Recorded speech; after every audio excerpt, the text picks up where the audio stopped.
Hi, everyone. Steve Adubato. We kick off the program with our mini-series called Honoring Our Vets, and we are honored to have Captain Fatima Aguilar, who is a program development specialist at a great organization called Vets for Warriors, and Brigade Provost Marshal with the Army National Guard. Captain, great to have you with us. Thank you so much, Steve. It's great to be here.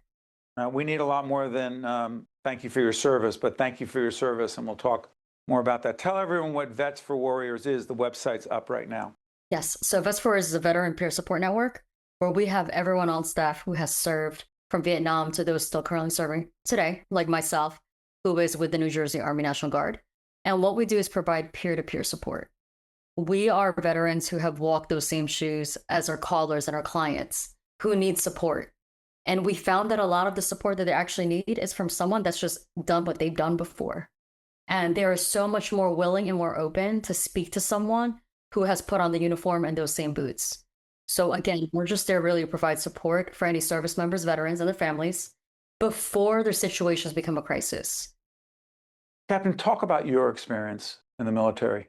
Yes. So I actually enlisted back right after high school in 2004. Why?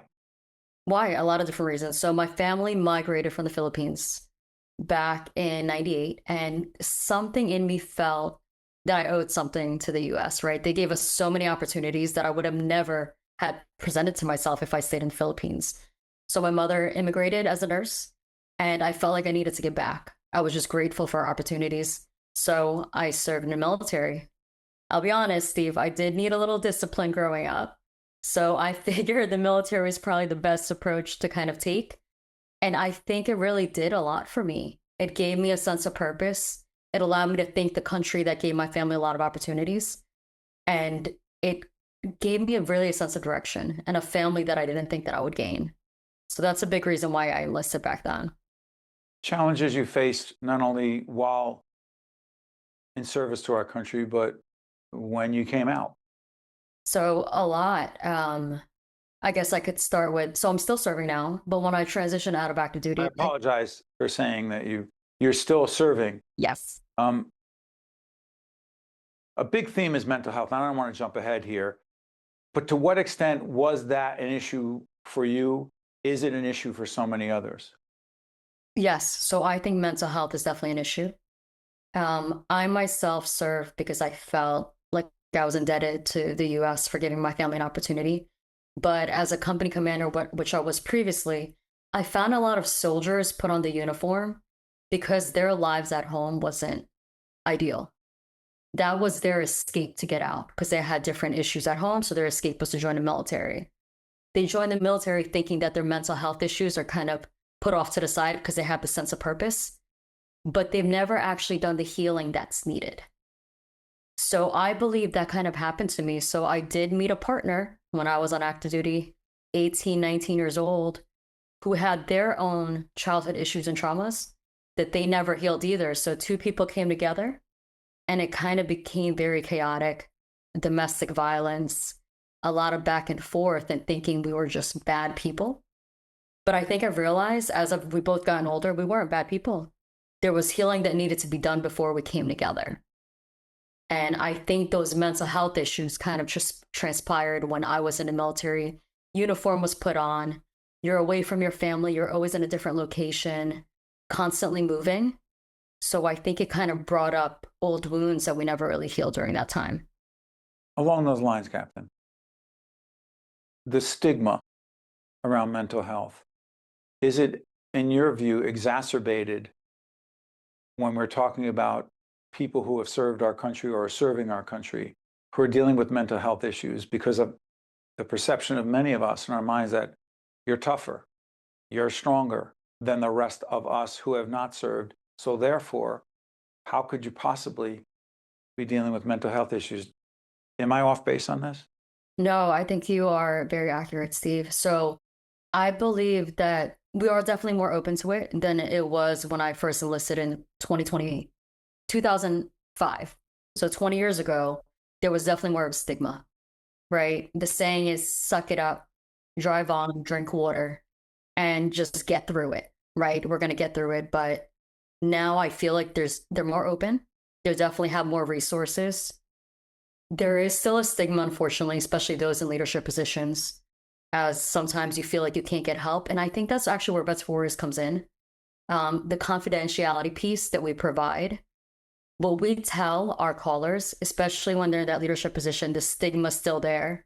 I believe that a lot of leadership still feels like there's retaliation, right? They think you're unstable, even though you've been doing your job for 20 plus years, but now you're going through a divorce, a family situation, maybe a death in a family, maybe a death of what we call a battle buddy, right? Someone who we deployed with. And we're allowed to feel those struggles. And sometimes it feels like we don't. So when someone does call Vets for Warriors, the confidentiality piece, when we say, keep it as confidential as you want, you can give us a fake name, but all we ask is you give the same fake name every time you call, so we can make sure we're following up the way that we need. We're providing you the right resources, and you talk to the veteran peer that's going to help you through your process as you get through it. Captain, what has this done for you to be an important part of Vets for Warriors, to not just have served and serving our country actively, but also doing this work? What has this done for you and your for your well-being, if you will? So I think when I went through active duty and I kind of shared my experience with my ex-husband, the domestic violence, the isolation that I felt, I think my position at Vets for Warriors has allowed me to make purpose of my suffering. I feel like I didn't suffer for no reason at this point. I feel like my story, to be able to talk to other service members or soldiers who deal with issues at home or their relationships, I can actually give that peer-to-peer support myself. And I think the problem is when people think they're dealing with, let's say, domestic violence, they think they're the only ones. Or there's so much shame that they're unwilling to share with others. But sharing will allow you to get out of it. Because now they can see, hey, my commander at some point dealt with this, but she's overcame these obstacles and she's in a pretty good situation where she is now. So I just feel like it's so empowering, and that there's a purpose for whatever I dealt with for that decade that I had domestic violence. Which, it's funny, I started out by saying thank you for your service. It's also thank you for the service you're engaged in right now. In a less than a minute we have, talk directly to the vets out there right now. Yes. So any veteran service members or even family members of veterans who have any concerns, just reach out to another veteran. We actually found that veterans are 8 times more willing to share their story, their struggles with another veteran. Regardless of branch, we have these little challenges, Marine, Army, Navy, right? Who's better, who's not. At the end of the day, if someone put those boots on and those uniform on, we can directly speak to you. We've walked the walk, right? We talk the walk, talk the talk. So it's very easy. And we're available 24 hours, 7 days a week. Doesn't matter what time of day. There's always someone who can reach out to you as well. So there's always help. Always.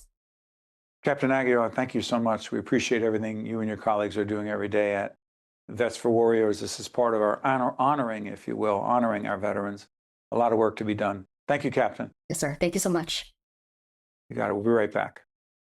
One-on-One with Steve Adubato is a production of the Caucus Educational Corporation. Funding has been provided by Horizon Blue Cross Blue Shield of New Jersey, RWJ Barnabas Health, Let's Be Healthy Together, NJM Insurance Group, PSC&G, Johnson & Johnson, New Jersey Manufacturing Extension Program, New Jersey Sharing Network, the Northward Center, and by the Adler Aphasia Center. Promotional support provided by New Jersey Globe and by NJ.com. How long you been waiting? About a half hour. Brutal. This keeps up, I'm gonna miss my pickleball game. I've been waiting 8 years for a kidney. What can you do? Over 100,000 people in the U.S. are waiting for a life-saving transplant.